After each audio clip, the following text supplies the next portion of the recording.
అమెరికాకు చెందిన ఎలక్ట్రిక్ కార్ల తయారీ సంస్థ టెస్లా భారత్ మార్కెట్లో అడుగుపెట్టేందుకు సన్నాహాలు చేస్తున్న విషయం తెలిసిందే. షోరూమ్ కోసం ముంబై బాంద్రా కుర్లా కాంప్లెక్స్ లో 4000 చదరపు అడుగుల స్థలాన్ని ఆ కంపెనీ అద్దెకు తీసుకుంది. మరోవైపు ఉద్యోగ నియామక ప్రక్రియ సైతం చేపడుతోంది. ఈ నేపథ్యంలో టెస్లా రాకతో దేశీయ కార్ల తయారీ కంపెనీలపై ప్రభావం అనే అంశం చర్చకు వస్తోంది. దీనిపై భిన్నాభిప్రాయాలు వ్యక్తమవుతున్నాయి. తాజాగా ఇదే విషయంపై కేంద్ర రోడ్డు రవాణా రహదారుల మంత్రి నితిన్ గడ్కరీ స్పందించారు.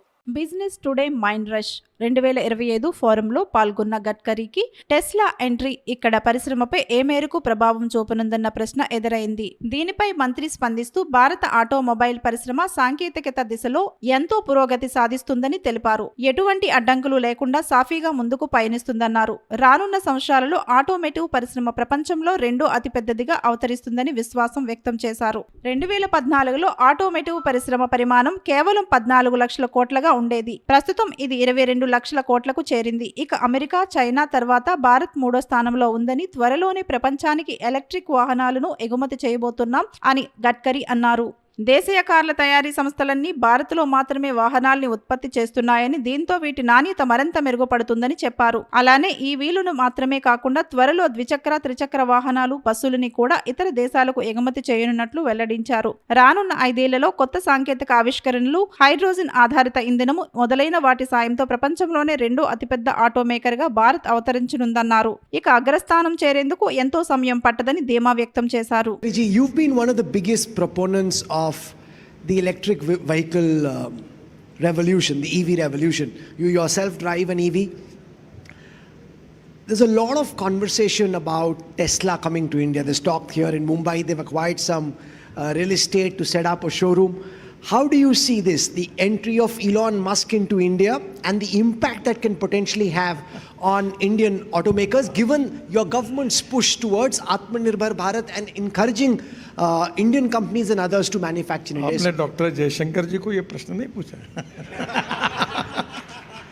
देखिए, पहली बात तो ऐसी है कि मैं जब मंत्री बना तो हमारी ऑटोमोबाइल इंडस्ट्री का साइज 14 लाख करोड़ था. आज हमारा साइज 22 लाख करोड़ है. यूएसए का 78 लाख करोड़ है. चाइना का 49 लाख करोड़ है. और जिस प्रकार से हमारे ऑटोमोबाइल इंडस्ट्री काम करते हैं, बैठे हैं टीवीएस वाले, इनका 50% टू व्हीलर एक्सपोर्ट होता है. अब ये इलेक्ट्रिक भी एक्सपोर्ट होने वाला है. लिथियम आयन बैटरी की कीमत जब हमने शुरू की थी, जब मैं बोलता था तो लोग मुझे पूछते थे आपके ही कार्यक्रम में कि इलेक्ट्रिक व्हीकल रास्ते में बंद होगा तो धक्का मारने के लिए आप आएंगे क्या. अब ऐसी स्थिति है कि $150 पर किलोवाट पर आवर जो थी वो $100 तक आई है. और वर्ल्ड में मैं ये मानता हूँ कि सब लगभग कंपनियां हमारे यहाँ है, उनकी क्वालिटी में लगातार इम्प्रूवमेंट हो रही है.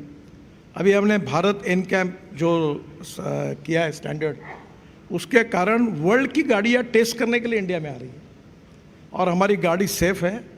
और इसके बाद हमारी 2 व्हीलर, 3 व्हीलर, बसेस, इसका बहुत बड़े प्रमाण पर एक्सपोर्ट होगा. और हमारी इंडस्ट्री में मैं तो उम्मीद करता हूँ कि 5 साल के अंदर हम निश्चित रूप से, बीच में हमने जापान को पीछे डाल दिया. अब जापान तीसरे नंबर पर था, हम चौथे नंबर पर थे. अब जापान चौथे नंबर पे गया, हम तीसरे नंबर पर आए हैं. और हमारी ऑटोमोबाइल इंडस्ट्री जिस प्रकार से क्वालिटी प्रोडक्ट्स तैयार कर रही है, टेक्नोलॉजी में नए नए इनोवेशंस आ रहे हैं, उसके आधार पर हाइड्रोजन पे काम हो रहा है. मैं विश्वास रखता हूँ कि आने वाले 5 साल में हम निश्चित रूप से वर्ल्ड में एक प्रमुख देश ऐसा बनेंगे और दूसरे नंबर पर निश्चित जाएंगे. और वो जाने के बाद फिर पहले नंबर पर जाना ज़्यादा कठिन नहीं है, क्योंकि हमारी कॉस्ट सस्ती है.